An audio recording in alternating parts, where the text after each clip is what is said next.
하나님 아버지 하나님 감사합니다. 오늘도 제가 십자가 복음을 들고 이 자리에 섰습니다. 주님께서 제게 가르쳐 주신 그대로 계시해 주신 그대로 제가 전할 수 있도록 인도하시고 듣는 사람도 주님께서 말씀하신 그대로 들을 수 있도록 또한 저와 받는 모든 사람들에게 은혜를 내려주시옵소서. 모든 말씀 우리 주 예수 그리스도 이름으로 기도드립니다. 아멘. 자, 그러면 본문 말씀 읽을 때 다 일어서 주시기 바랍니다. 본문 말씀 보여주세요. 예, 누가복음 입니다. 다 일어서 주시기 바랍니다. 누가복음 두 장으로 되어 있죠. 아, 7장 36에서 50절입니다. 첫째 슬라이드입니다. 그리고 바리새인들 중 어떤 이가 그분께 그와 함께 식사하기를 청했는데 그 바리새인의 집에 들어가신 후 그분께서 누우셨더라. 그러자 보라, 그 시에서 죄인인 한 여자가 또한 그분께서 그 바리새인의 집 안에 식사를 위해 누워 계신 것을 확인하고 향유의 서로화 석고를 가져와 그분의 발들 곁 뒤에 서서 울면서 그분의 발들을 눈물들로 적시기 시작했으며 그녀의 머리의 머리카락들로 닦아서 말리고 있었고 그분의 발들에 키스하고 있었으며 그 향유를 붓기 시작했더라. 그러자 그분을 초청한 그 바리새인이 그것을 본 후 그 자신 안에서 이르며 말했으니 만일 이분이 예언자시라면 그분을 만지고 있는 이 여자가 어떤 종류 사람인지 즉 죄인이라는 것을 확인하고 계셨으리라. 그러자 예수님께서 대답하며 그를 향해 말씀하였으니 시몬아 내가 너에게 말할 어떤 것을 갖고 있노라. 그러자 그가 말하니 선생님 말씀하소서. 어떤 채권자에게 두 채무자들이 있었느니라. 그 하나는 500데나리온을 빚지고 있었고 또한 그 다른 이는 50데나리온을 빚지고 있었느니라. 그들이 갚을 것을 갖고 있지 않아서 그가 둘에게 빚을 면제해 주었느니라. 그렇다면 그들 중 누가 그를 더 사랑했겠느냐? 다음 두 번째 슬라이드입니다. 시몬이 대답하며 말했으니 제가 추정하는데 더 많이 면제받은 자이니이다. 그러자 그분께서 그에게 말씀하였으니 내가 올바로 판단했노라. 그리고 그 여자를 향해 도신 후 시몬에게 말씀하였으니 너는 이 여자를 보고 있느냐? 내 집안으로 내가 들어왔는데 내게 발을 위해 부을 물을 내가 주지 않았으나 이 여자 자신은 눈물들로 내 발들을 적셨고 그녀의 머리카락들로 닦아서 말렸느니라. 나에게 키스를 내가 주지 않았으나 이 여자 자신은 내가 들어왔을 때부터 내 발들을 키스하고 있는 것을 중단하지 않았느니라. 내 머리에 올리브유로 내가 붓지 않았으나 이 여자 자신은 향유로 내 발들을 부었느니라. 그런 이유로 너에게 내가 이르노니 그녀의 많은 죄가 용서받았으므로 그녀가 많이 사랑했노라. 그러나 그에게 조금 죄가 용서받으면 조금 그가 사랑하느니라. 그리고 그녀에게 그분께서 말씀하셨으니 내 죄들이 용서받았느니라. 그러자 식탁에 같이 누운 자들이 그들 자신 속에서 이르기를 이 자가 누구이길래 감히 죄들을 용서하는가? 그러자 그 여자에게 그분께서 말씀하였으니 내 믿음이 너를 구원했으니 평안히 가라. 자 앉아주시기 바랍니다. 우리는 지난 시간 바울의 고백을 공부하면서 은혜는 그리스도인을 바로 예수님으로 만들어주는 능력이 있다고 살펴봤습니다. 또한 우리는 자비란 죄를 보지 않고 죄에 대해 심판을 내리지 않는 것이고 은혜란 죄를 보지 않고 그것을 용서해주는 것인데 자비와 은혜는 동전의 양면이나 칼의 양날처럼 어느 쪽에서 보느냐에 따라서 다른 단어로 표현되지만 사실 둘 다 하나님의 사랑으로부터 기원하여 뿌리가 같다고 우리 배웠었죠. 하나님의 입장에서 보면 자비란 인간을 불쌍히 여기셔 그의 죄를 보지 않고 이를 덮어주시며 심판을 내리지 않으시는 것입니다. 인간의 입장에서 보면은 그분의 자비가 자기에게 임할 때 그것을 은혜로 느끼며 받아들이게 됩니다. 향유를 부은 여인은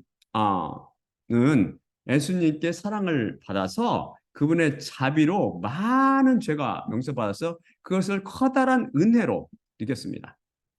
제가 오늘 이 설교를 저는 아침에 이 설교를 마무리 짓는데 갑자기 요한복음 그 8장에 간음 중에 잡힌 여인이 떠올랐습니다. 돌에 맞아 죽을 상황에서 예수님께서 그녀를 구출해 내시고 또한 용서하여 구원해 내십니다. 만일 이 여인이 여기 누가복음 향유를 부은 여인이라면 그녀의 행동이 충분히 이해가 갑니다. 그 여인이 느끼는 은혜와 감사가 얼마나 컸겠습니까? 이 여인이 그 간음 중에 잡힌 여인이라고 하죠. 뭐 가정하고 그녀가 한 행동을 한번 살펴보시기 바랍니다. 그녀는 자신의 눈물로 예수님의 발을 적셨고 그녀 머리카락으로 그분의 발들을 말렸습니다. 예수님께서 들어오실 때부터 그분의 발에 키스하기를 중단하지 않았죠. 그리고 그 귀한 향유를 예수님의 발에 부었습니다. 그녀에게 그 값비싼 향유가 아깝게 느껴지겠습니까? 죽음에서 구원받았는데요. 훨씬 잘 이해가 되시죠?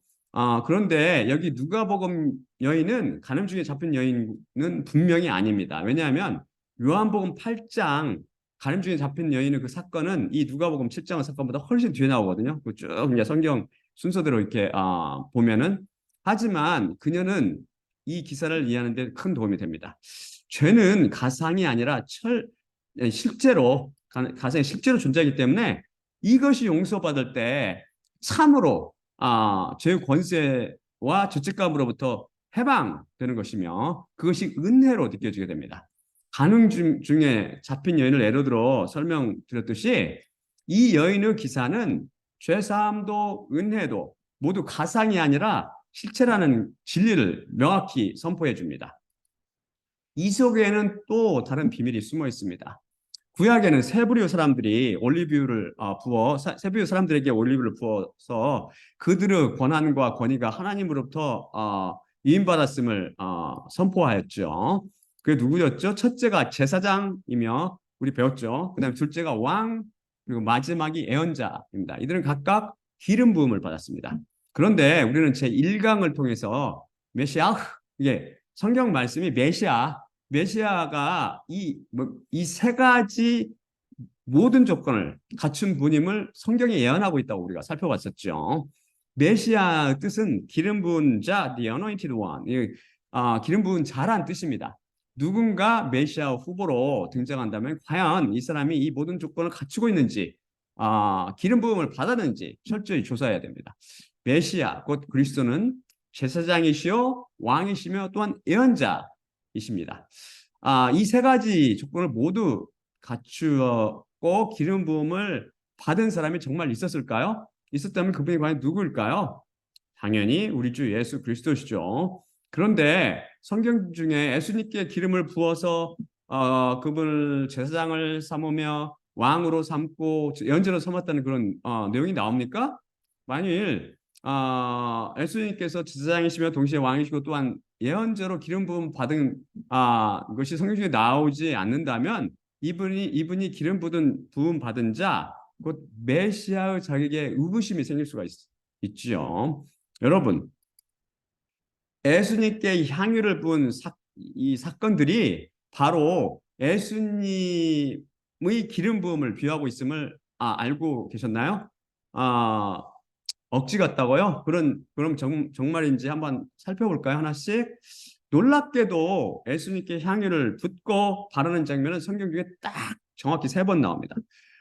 이들을 시간 순서로 쭉 정렬하면 오늘 본문 말씀이 누가복음 7장의 사건이 가장 먼저 일어났고 다음이 요한복음 12장 나사로 와 마르다 그 자매인 마리아 예수님께 향유를 붓는 게 유월절 6일 전에 발생합니다. 그리고 마지막으로 마태복음 26장과 마가복음 14장에서는 어떤 이게 동일한 향유 사건을 묘사하는데 이 사건에는 언제 일어났냐면 이 사건은 유월절 이틀 전에 일어납니다.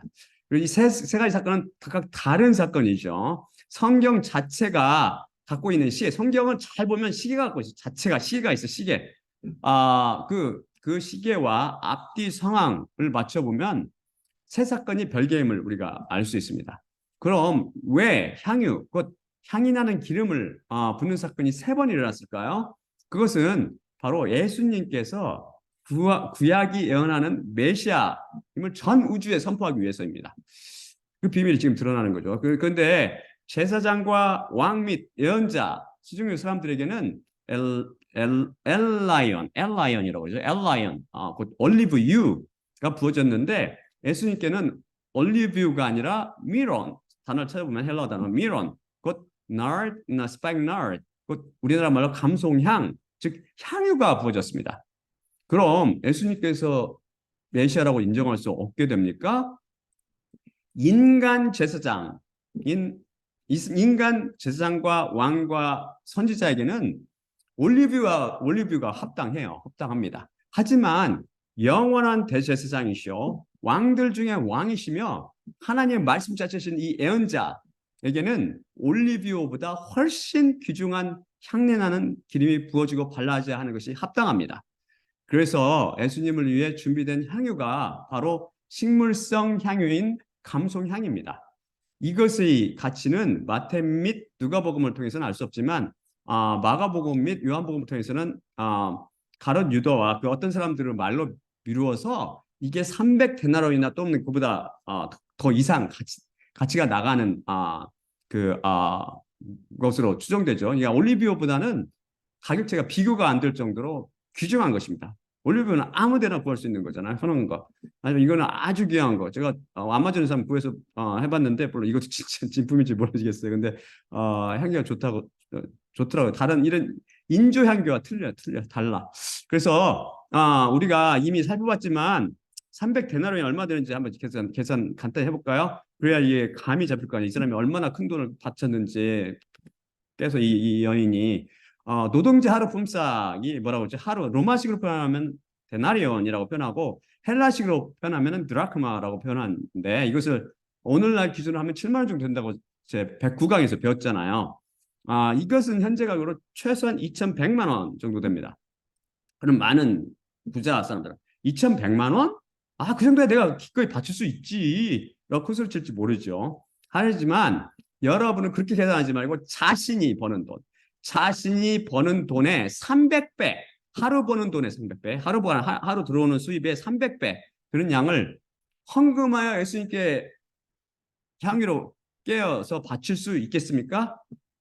수억 내지 수십억 또는 수백억을 바쳐야 되는 그 부자들도 있을 거예요. 쉽게 말해서 여러분의 1년치 연봉을 몽땅 털어 하나님께 바칠 수 있겠습니까? 제 경우는 2년차 연봉 정도나 또 더 될 수도 있을 것 같아요. 왜냐하면 저는 일주일에 4회 일하거든요. 미국에서는 자기 마음대로 그 시간을 조절할 수가 있어요.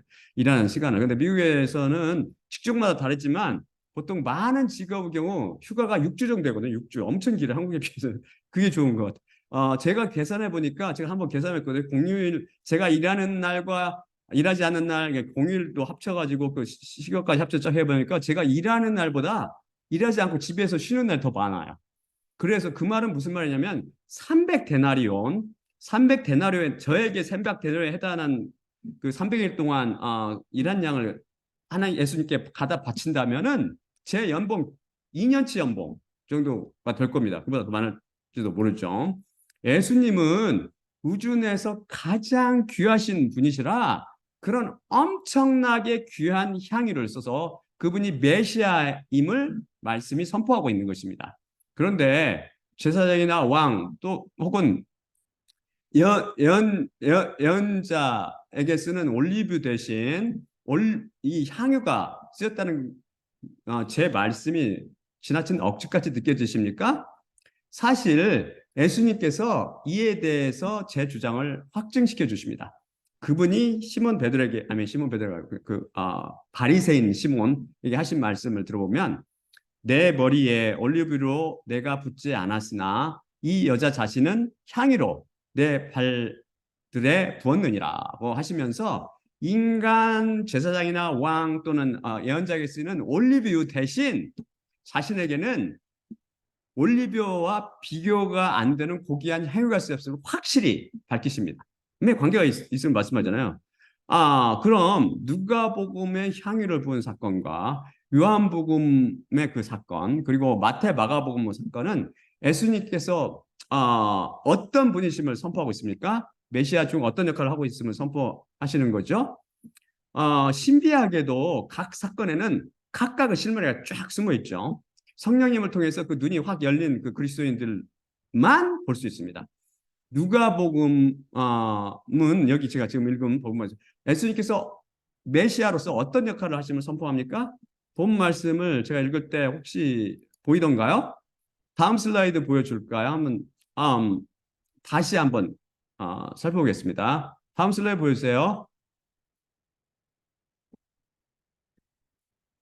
누가복음 7장 39절입니다. 제가 그것만 뽑았죠. 그러자 그분을 초청한 그 바리새인이 그것을 본 후 그 자신 안에서 이르며 말했으니 만일 이분이 예언자시라면 그분을 만지고 있는 이 여자가 어떤 종류 사람인지 즉 죄인이라는 것을 확인하고 계셨으리라. 보이시죠? 여러분이 예언이나 예언자 뜻이 무엇인지 기억나세요? 이에 대해서 이제 47강에서 헬라어 원어를 살펴보며 배웠습니다. 먼저 예언의 헬라어는 프로페테이아인데 이것은 act of interpreting divine will and or purpose인데 하나님의 뜻이나 목적을 해석하는 행위 그 뜻을 갖습니다. 신비주의 누르게 물든 종교인들은 예언이라는 단어가 마치 앞에 다가올 일을 미리 알고 말함 뭐 뜻을 잘못 알고 있는데 성경 그런 의미로 거의 쓰이지 않습니다. 예언이란 점쟁이가 미래 점치듯 미래를 보는 그런 행위를 절대 의미하지 않습니다. 세상 끝을 보시는 하나님께서 성경을 통해 말씀을 하시면 성령님은 계시를 통해 그분은 말씀을 받은 하나님의 노예들이 그것을 그대로 전달할 뿐입니다. 이것의 동사 prophetio는 to proclaim an inspired revelation, 즉 영감받은 계시를 선포하다 혹은 to tell about something that is hidden from view, 보이지 않게 감춰진 어떤 것에 대해 말하다 라는 뜻을 갖습니다. 즉 하나님께서 성경 말씀 중에 감추어 두신 비밀들을 성령님의 계시를 통해 밝히 드러내 선포하다라는 뜻입니다.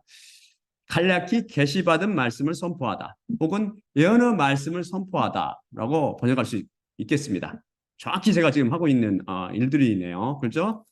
예언자, 곧 prophetess, 헬라 의미는 a person inspired to proclaim or reveal divine will or purpose로서 하나님의 뜻이나 목적을 선포하고 드러내도록 영감을 받은 사람입니다.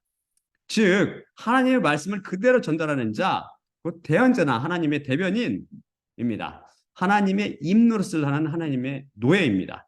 이것을 선지자로 번역한 개역성경은 하나님의 입노릇하는 하나님의 노예가 어떤 기가 막힌 어떤 능력이 있는 것처럼 오해할 수 있게 번역했는데 선지자가 아니라 예언자로 번역하면 더 원어 뜻을 살리는 표현으로 제가 생각합니다. 이것을 이 연재란 말을 점쟁이라는 의미로 봐주지 않는다는 말입니다. 다시 요약하면 예언이란 말은 성경 말씀을 성령님의 계시를 통해 해석하는 행위라는 뜻이고 예언하다라는 말은 계시받은 성경 말씀을 선포하다라는 뜻이며 예언자는 성경 말씀을 그대로 전하는 자, 즉 대언자나 하나님의 대변인이라는 뜻입니다. 바로 예수님께서는 하나님께 계시받은 말씀을 그대로 인간들에게 전달하여 선포하신 예언자셨습니다. 다음 슬라이드 볼까요? 요한복음 12장 48에서 50절입니다.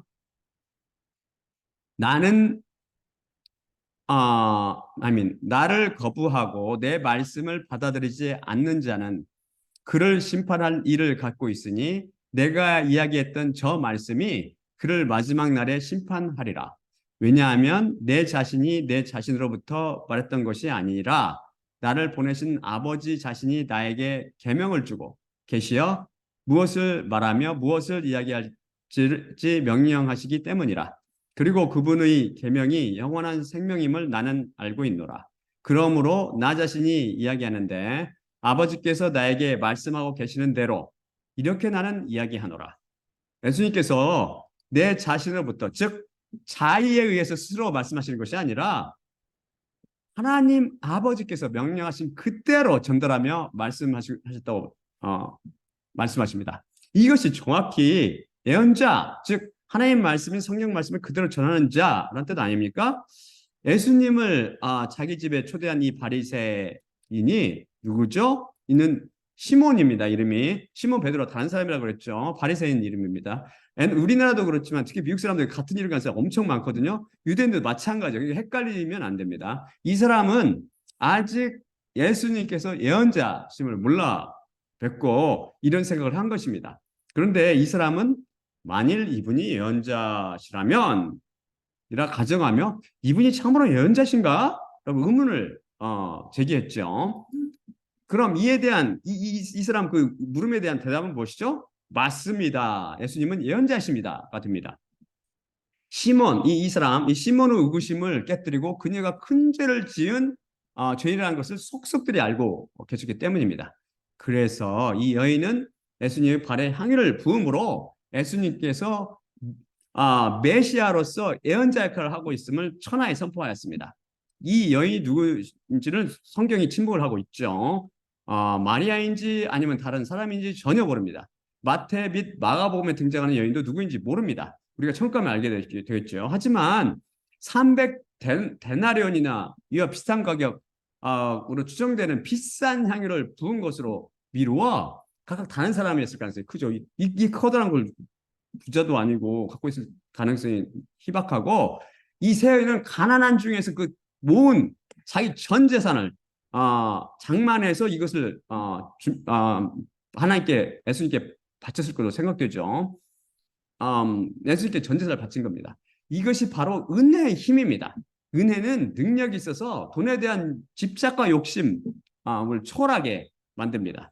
바로 향유 사건은 은혜가 얼마나 능력이 큰 능력이 있는지를 우리에게 생생하게 증언해주고 있습니다. 간음 중에 잡힌 여인을 대표해서 생각해 보세요.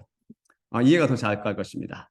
돈이 다스리는 이 세상 사람들은 이성과 감성으로는 도저히 이해가 되지 않는 일들이 일어났습니다. 그래서 가룟 유다든지 그 다른 사람들에게 투덜거렸던 거죠. 어떻게 300데나리 되는 것을 이걸 한 번에 깨서 이럴 수가 있어. 예수님이 누구신지 모르고 그러게 은혜의 뜻도 모르고 여러 가지를 모르기 때문에 은혜는 돈에 대한 욕심을 초월하게 만들기 때문입니다. 은혜는 예수님을 돈보다 더 뚜렷하게 보이게 하며 더 사랑하게 만들어줍니다. 예수님의 피로 인해 임한 은혜는 살아있어서 거기 임한 사람들을 변화시키는 능력이 있기 때문입니다. 음료에 속한 세상보다 하나님을 더 사랑하게 만들어주죠. 은혜는 가상이 아니라 실제로 존재하는 실체이기 때문입니다. 더 많은 죄를 용서받은 사람은 그 죄가 실제로 존재하기 때문에 더 큰 은혜를 받게 되며 예수님을 더 사랑하게 됩니다. 내 큰 죄를 용서하시고 나를 살려주신 예수님께 어떻게 보답할까 궁리하고 행하게 됩니다. 이 여인처럼 말이죠. 그러면 둘째로 예수님께 향유를 부은 마리아는 자신의 행위를 통해 예수님께서 메시아 준 어떤 역할을 하시는 분이심을 천하에 선포하였을까요? 이 사건은 요한복음 12장 1에서 8절에 기록되고 있습니다. 그 중에 실마리가 되는 두 구절을 살펴봅시다. 다음 슬라이드 보여주세요. 요한복음 12장 1에서 2절입니다. 그런데 예수님께서 그 유월절 후 6일 전에 베다니 안으로 오셨는데 거기에 나사로가 있었으니 예수님께서 그를 죽은 자들로부터 일으키셨더라.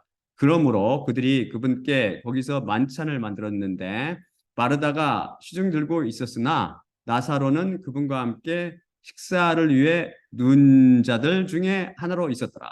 옛날에 살펴봤죠. 옛날에 이때는 식사할 때 누워서 식사했다고 우리 그림까지 제가 보여드렸죠. 이게 모든 번역성들이 오역한 거죠. 앉아서 식사했다고 거짓말한 거죠. 그대로 그 헬라 원어를 무시하고 그냥 번역한 겁니다. 인간의 그 이성과 논리로서 안타깝게도. 아무튼 마리아가 향유를 부어 예수님께서 메시아 역할을 한 것 중 어떤 것을 선포하고 있는지 여러분 눈에 보이세요? 지금 나사로가 있는 집에서 저녁 만찬을 준비했는데 무엇 때문입니까? 바로 예수님께서 나사로를 죽은 자 가운데서 살리셨기 때문입니다. 이에 대해 나사로의 가족은 저녁을 마련했고 더 나아가 마리아는 예수님 발에 고귀한 진짜 향유를 부었습니다. 감송향, 나드, 스파잉 나드라고 부르는 미론 이게 예수님께서 죽었던 동생 나사로에게 생명 주심을 감사하며 감격했기 때문이죠. 실제로 일어나는 사건이고 은혜가 실제로 그가 실제로 죽었다 살아났기 때문이고 이런 사건이 그 실제임을 우리 만찬에 증명해 준다고요. 이게 만약 가상이라면 어떻게 이 마리아가 이런 행동을 하겠습니까? 2,100만 원, 자기 300 제 2년치 연봉, 이게 진짜 큰 다른 그런 많은 사람들에게 진짜 커다란 액수를 아무튼 이 사건은 예수님 자신이 바로 부활이시요 생명이심을 증언해 줍니다.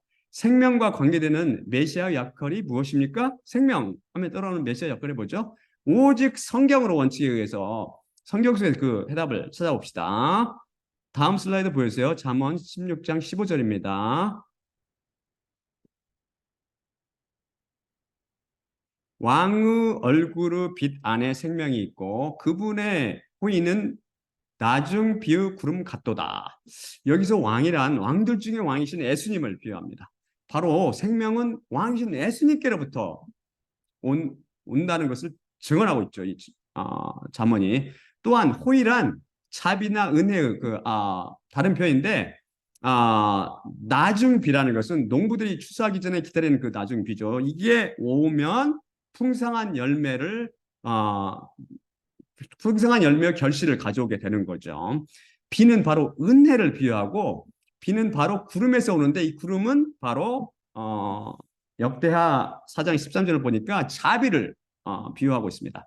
그분의 호의 곧 예수님의 자비가 이 여인에게 임하여 죄로부터 용서함과 해방이라는 열매를 맺게 되었고 또한 이 자비가 능력 있는 지혜가 되어서 아니면 은혜가 되어서 자비와 이게 양날 다른 동전 양면처럼 칼의 양날처럼 하나님께서 볼 땐 자비로 온 게 우리한테는 은혜로 느껴지는 거죠. 은혜가 돼서 능력이 은혜가 돼서 예수님께 향유를 붓는 결실을 가져온 것입니다. 여러분이 예수님께 받은 은혜는 이렇듯 결실하여 열매를 내놓습니까? 성경 전체가 바로 뭐라고 그랬죠? 예수님께 대한 증언이라고 그랬죠. 잠언도 예우가 아닙니다. 종교인들이 생각하듯이 세상의 지혜를 담은 세속의 지혜서가 아니에요, 절대. 그래서 종교인들을 안개 속을 헤매게 만드는 책이기도 합니다. 이 잠언에 대해서 해석은 진짜 기가 막히게 해석해 놨죠, 다들. 여기서 보듯 잠언은 생명이 정확히 곧 왕이신 메시아 예수님으로부터 말미암음을 증언하고 있습니다. 다음 슬라이드 볼까요? 고린도후서 4장 3에서 7절입니다. 만일 우리의 복음이 가리웠으면 망하는 자들에게 가려워진 것이다. 그 중에 이 세상의 신이 믿지 아니하는 자들의 사고 기능을 눈멀게 하여 그리스도의 영광의 복음의 광채를 보지 못하게 함이니 그리스도는 하나님의 형상이시라. 우리가 정녕 우리 자신을 선포하고 있는 것이 아니요 예수 그리스도께서 주님이심과 또한 우리 자신들이 예수님을 통해 너희의 노예드림을 선포하고 있노라. 어둠으로부터 빛이 비치리라 말씀하신 하나님께서 그분께서 우리의 마음들 안에 비추셨으니 그리스도의 얼굴 안에 있는 하나님의 영광의 지식을 밝히 비추려 하심이라. 그러므로 우리가 이 보물을 질그릇들 안에 가지고 있으니 능력의 탁월함이 하나님께로부터 있고 우리로부터 있지 못하게 하려 함이니라. 만왕의 왕이신 예수님의 얼굴에서는 강하게 빛이 납니다.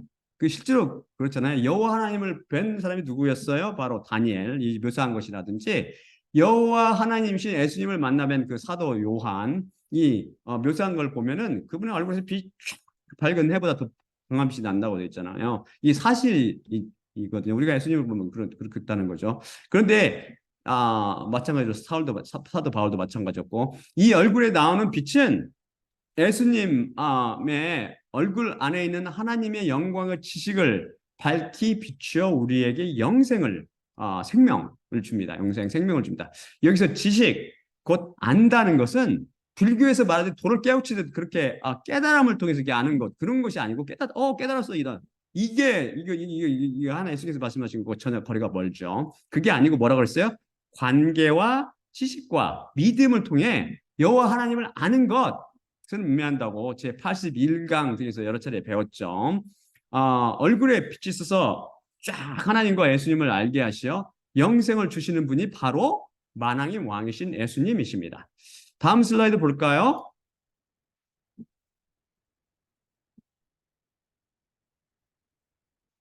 결국 왕이신 예수님의 얼굴에 있는 빛이 영생인 지식이며 생명입니다.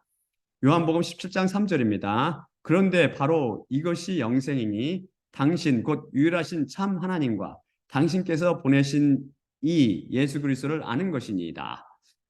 요한복음 1장 4에서 5절. 그분 안에 생명이 있었는데 그 생명은 사람들의 그 빛이었고 그 빛이 어둠 안에 비치고 있으나 어둠이 그것을 붙잡지 못하더라.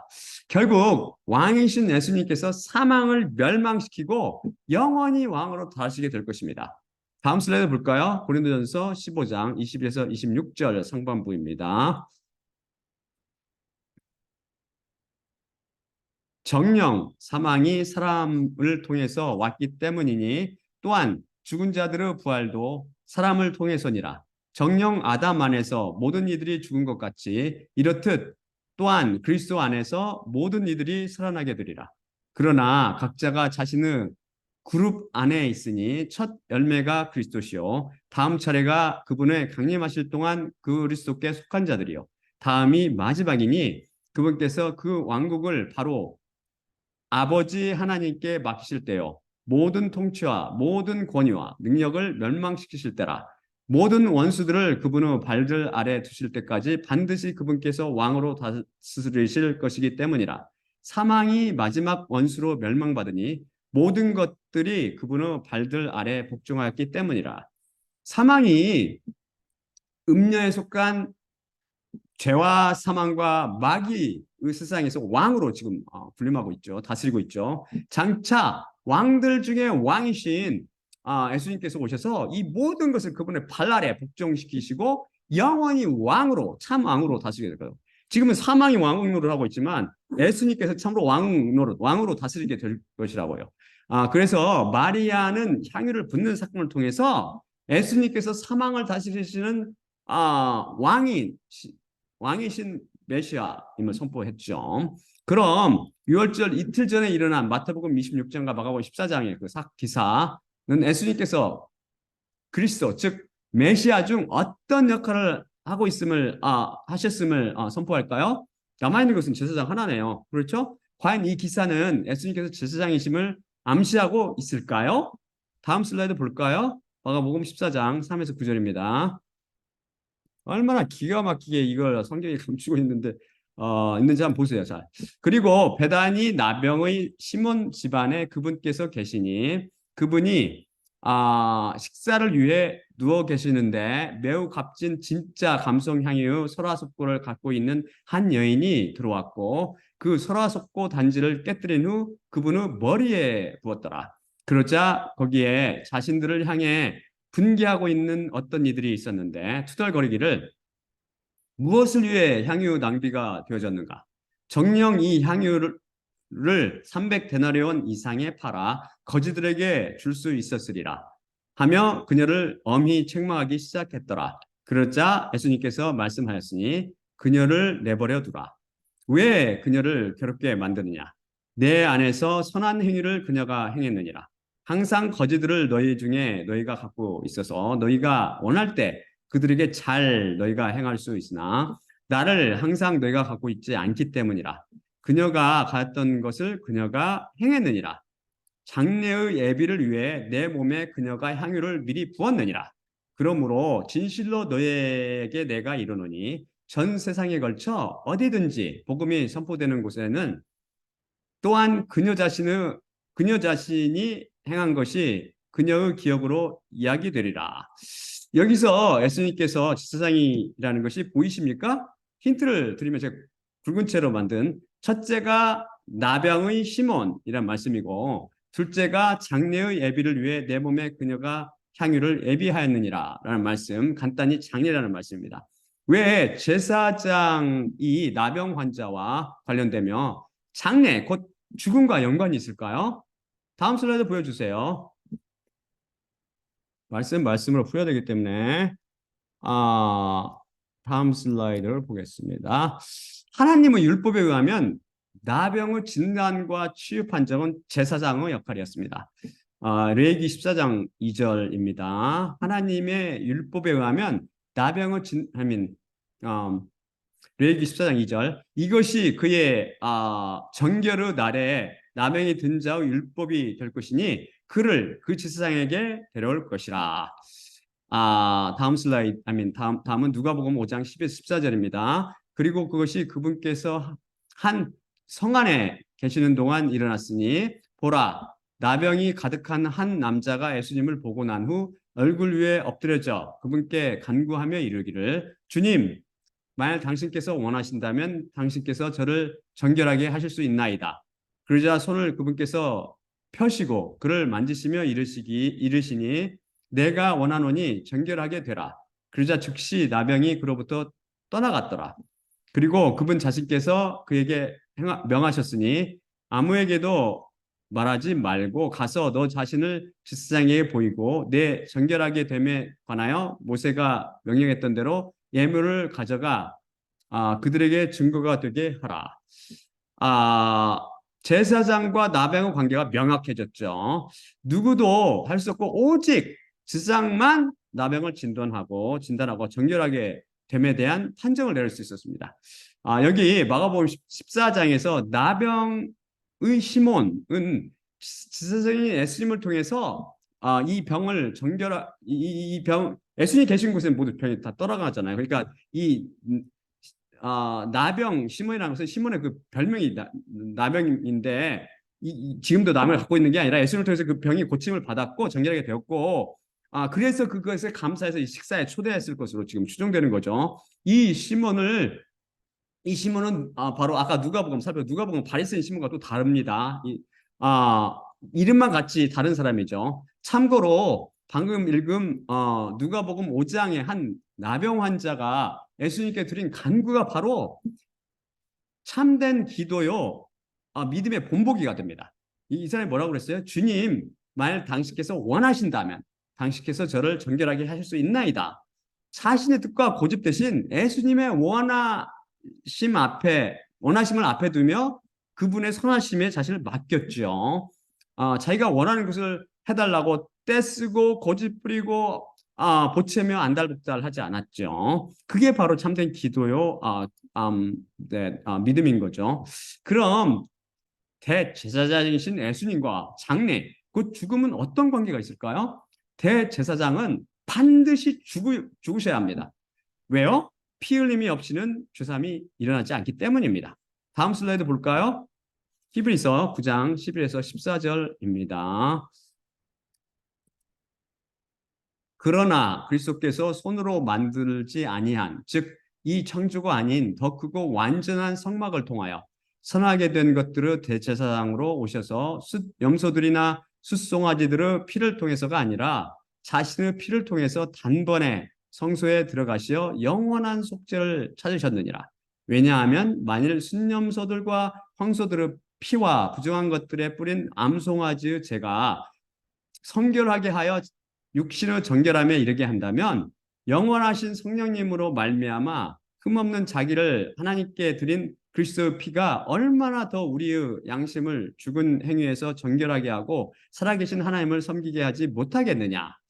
우리의 대제사장이신 주 예수 그리스도 메시아께서는 십자가 위에서 피를 흘려 죽으심으로 그 피로 영원한 속죄를 이루셨고 이 여인의 양심을 죽은 행위에서 정결하게 하여서 살아계신 예수님을 섬기게 만들었던 것입니다. 이 사건은 십자가 사건 이전에 일어났죠. 이 사건은. 하지만 십자가 사건은 뭐라고 그랬어요? 시간을 초월해서 역사한다고 그랬죠. 시간을 초월해서 역사하는 십자가 사건을 통해서 그녀는 이미 커다란 죄가 용서함을 받았고 그 은혜가 너무 크고 능력이 있어서 300데나리온보다 더 값비싼 향유를 기꺼이 깨트려 예수님의 머리에 부음으로 예수님께서 대제사장임을 만천하에 선포하였던 것이죠. 또한 이를 통해서 예수님께서 대제사장으로 죽으실 것을 예비하였습니다. 그러면 베레아 사람들처럼 모든 흔쾌함으로 말씀을 받아들이고 날마다 이것들이 정말 그러한가 이렇게 의문을 가지고 성경을 면밀히 조사한 그리스도인들은 다음처럼 질문할 것입니다. 예수님께서 죽음에 대해서 말씀하신 것은 예수님을 제사장이라고 선포하는 이 마태 누가복음뿐만 아니라 그분을 생명의 왕으로 선포하고 있는 요한복음의 마리아의 향유 사건 중에서도 나옵니다. 어떻게 생명의 왕께서 죽음과 관계가 있지요? 참 좋은 질문이죠. 날카로운 질문이고. 다음 슬라이드 찾아볼까요? 그 구절 한번 찾아봅시다. 그게 무슨 구절인지. 다음 슬라이드 보여주세요. 요한복음 12장 7절입니다. 예수님께서 마리아가 향유를 붓는 것을 내버려 두라고 하시죠. 그러자 예수님께서 말씀하셨으니 그녀를 내버려 둘지니 그리하여 내 장래의 예비의 날을 위해 그것을 그녀가 간직하게 하라. 생명의 왕은 반드시 죽으셔야 합니다. 우리가 그리스도인들은 십자가 위에서 예수님과 함께 한 번 죽음으로 절대 다시 죽지 않는다고 죽지 않고 영원히 산다고 제 24강에서 배웠죠.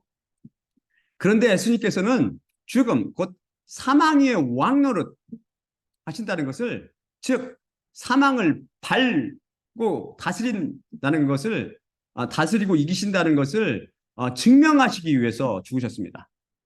이상하게 들립니까? 또한 죽음을 통해서 사망 권세를 밟아버리시고 그리스도인들은 사망 권세로부터 해방시키기 위해서 또한 죽으셨습니다. 그래서 생명의 왕이신 메시아는 반드시 죽을 수밖에 없는 인간, 우리처럼 피와 살을 입고 있는 노예 형체로 오셨던 것입니다. 하나님은 죽으실 수 없거든요. 그렇기 때문에 인간과 똑같은 모습으로 오셨던 거예요. 죽으시기 위해서. 다음 슬라이드 보여주세요. 히브리서 2장 14에서 15절입니다.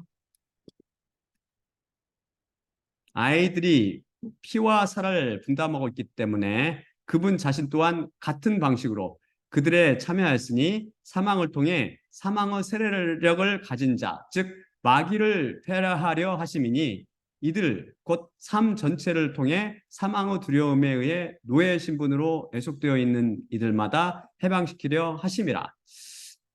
여기서 아이들이라는 것은 하나님의 파이데이야, 파이데이가 파이디온의 그 복수형을 쓰고 있는데 아이란 말, 여기서 아이들이란 하나님의 아이들, 곧 자녀들을 가리킵니다.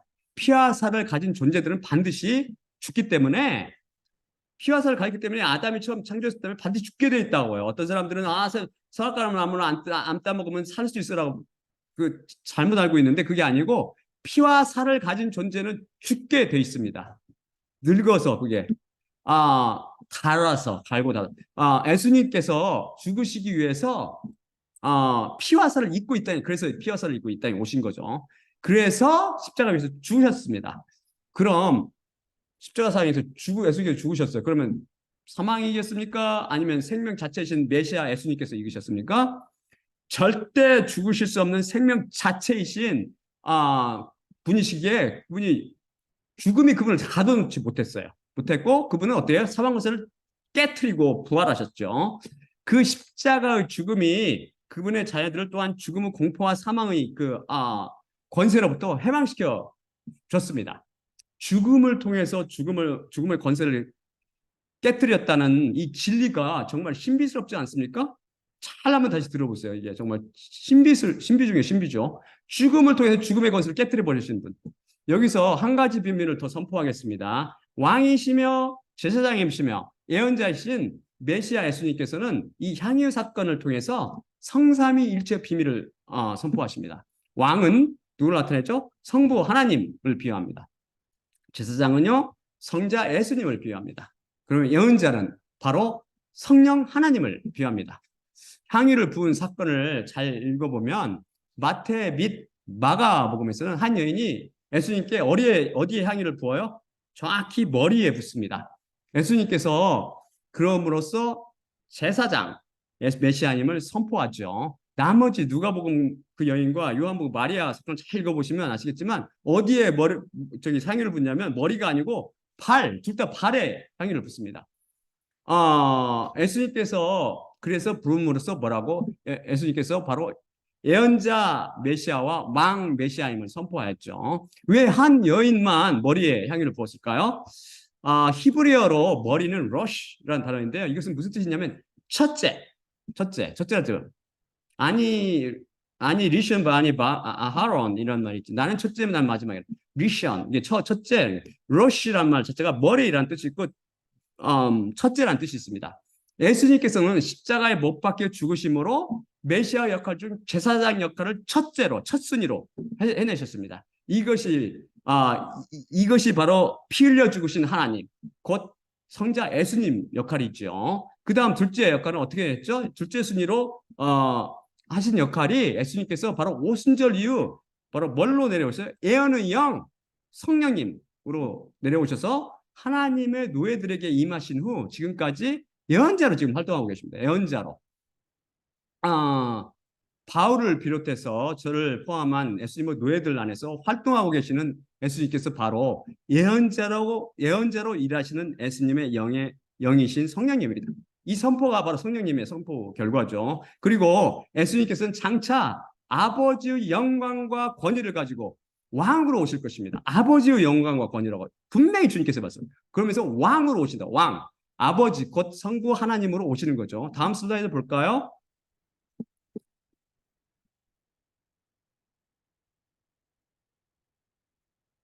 왕으로 성부 하나님으로 오실 메시아 예수님. 마태복음 16장 26절 사람의 아들이 그의 아버지의 영광 안에서 그분의 천사들과 함께 올 것이 임했기 때문이니 그때 각자에게 그의 행한 것에 따라 갚아주리라. 여러분 이 말씀을 심각하게 받아들이시기 바랍니다. 계시록 요한계시록 19장 11절 또 내가 보니 하늘이 열려 있고 또 보라 백마와 그 위에 타신 분이 계시니 신실하시며 참되신 분이시라. 불리시는데 그분께서 의로 심판하시며 전쟁하시더라. 그분의 눈은 불의 화염 같고 그분의 머리 위에 많은 왕관들이 있으며 자신 외에는 아는 자가 없는 이름을 가지셨고 또한 피에 담가져 있는 옷을 입으셨는데 그것의 이름은 하나님의 말씀이라 불리더라. 또한 그분의 입에서 예리한 칼이 나오니 그것으로 민족들을 치시려 함이며 그분 자신이 그들을 쇠막대기로 양치시며 그분 자신이 전능하신 하나님의 맹렬한 진노 포도주 틀을 밟으시니 또한 그분의 옷 위와 허벅지 위에 왕들 중에 왕이요 주들 중에 주라고 적힌 이름을 갖고 계시더라. 분명하죠. 향유의 비밀과 성삼위의 비밀이 신비스럽지 않습니까? 하나님은 이 신비한 비밀들이 여러분을 살릴 것입니다. 십자가 복음을 통해 예수님의 음성을 듣기 바랍니다. 다음 슬라이드 볼까요? 요한계시록 22장 20에서 21절입니다. 이것들을 증언하는 이가 이르되 예 빨리 오시옵소서 아멘 오시옵소서 주 예수여 주 예수 그리스도의 은혜가 성도들과 함께 있을지어다. 자 마지막으로 고린도전서 11장 23에서 26절 읽고 마치겠습니다. 내가 너희에게 전한 것은 주님께 받은 것이니 곧 주 예수님께서 잡히시던 밤에 떡을 취하시고 감사하신 후 떼어 이르시되 이것은 너희를 위하는 내 몸이니 이것을 향하여 나를 기억하라 하시니라. 19회 또한 그와 같이 잔을 취하시고 이르시되 이 잔은 내 피로 세운 새 언약이니 이것을 향하여 마실 때마다 나를 기억하라 하시니라. 그러므로 너희가 이 떡을 먹으며 이 잔을 마실 때마다 주님의 죽으심을 그분이 오실 때까지 전파할지니라. 예수님의 몸과 피로 상징되는 떡을 떼며 잔을 마실 때마다 십자가를 통해 메시아이심을 증언하고 계시는 예수님만 바라봅시다. 또한 나의 십자가를 기억하고 내가 다시 올 때까지 이를 전파라고 말씀하신 예수님과 그분의 죽으심을 기억하고 전하며 향유를 깨뜨려 예수님의 머리와 발에 부은 여인들처럼 은혜의 능력 안에 살게 되기를 소망하시기 바랍니다. 자, 그럼 제가 기도하고 마치겠습니다.